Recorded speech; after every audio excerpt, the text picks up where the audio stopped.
Hey guys, FMD Reviews here, and I'm going to show you this awesome soy-free and also vegan-friendly protein source that I found. It is called Textured Pea Protein, and the brand is called Acre Made.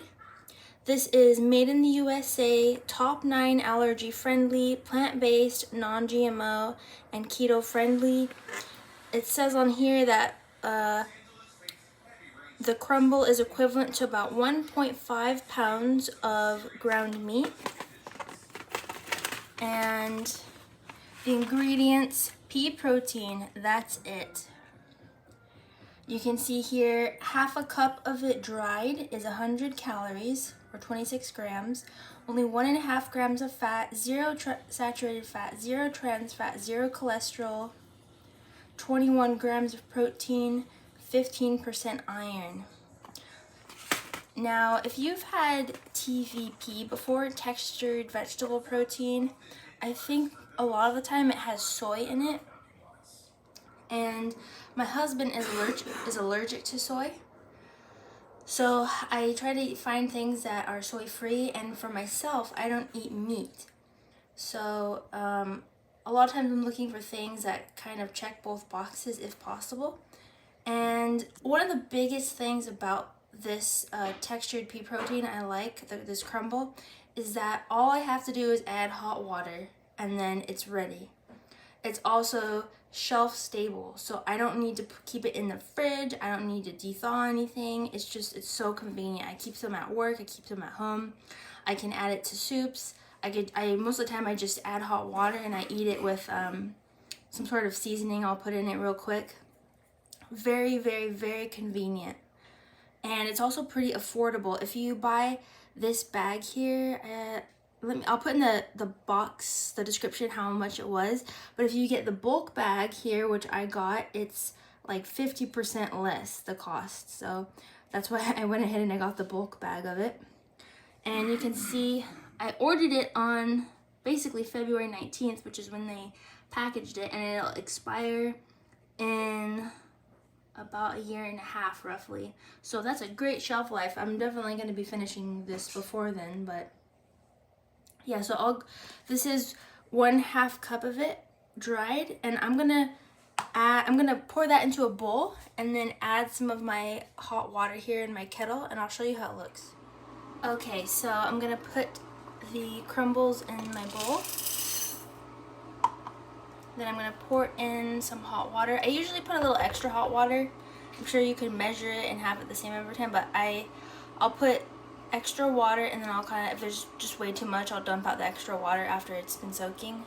So I'm just gonna put, I don't know, about that much hot water. And I'm gonna let it soak.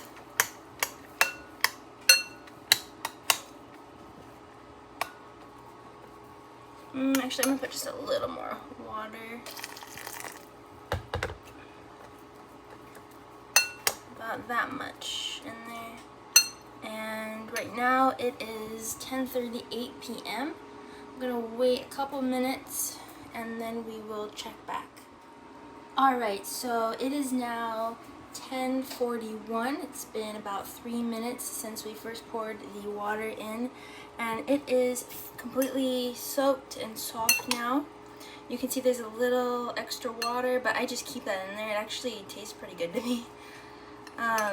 But otherwise, these crumbles are pretty bland. You can pretty much add any spices you want. I mean, the only thing I would say it wouldn't go with is something sweet. Because it kind of has a if anything, it's like bread almost. It's very, I mean, I guess you could make desserts with bread, but yeah, it's more on the savory side, but it doesn't have any strong flavor. There's nothing overwhelming about it at all. If anything, it's just very underwhelming and bland. You can add whatever you want to it, and I'm sure it will take the flavor well. Most of the time I'm very simple. I'll usually just add a little bit of pasta sauce I like. if I'm at work and I'm really in a rush and I don't have much, I'll just add a little bit of ketchup, and then I'm fine, and I'll just eat it like that, because I'm trying to do some weight training, and this is just for 100 calories. I can get in 21 grams of protein. It's pretty clean. It doesn't upset my stomach at all, and yeah, this is just such a great thing to have on hand. So I hope this was helpful to anyone who was looking for a soy-free, vegan-friendly, shelf-stable, pretty affordable protein food source, or what do you call it? Protein supplement source. That's what I was looking for, a way to supplement some extra protein. And yeah, if you guys have any questions, let me know. If I do like a fancy recipe with this, I will post a video, but as of right now, I mean, it's pretty good by itself. I'm not real picky, but if you guys have any questions or request recipe with it, let me know. Post it in the comments and I will do my best. So have a great day. Thanks. Oh yeah, one last thing. This ragu simply sauce series that they came out with is so good. This is the basil one. They have some other flavors. This is the basil one, and I can taste the basil. It tastes like fresh basil. It's so good, and it's very affordable. I think this jar was like $2.29 without being on sale. I've seen them for around $1 before. Look at the ingredients there. Tomato puree, coarse ground tomatoes, basil, olive oil, salt, and garlic. Very clean. And it comes in a glass jar. 70 calories, no added sugar. This is just really good. Yeah, I really recommend this ragu simply sauce. Thanks, have a great day, bye.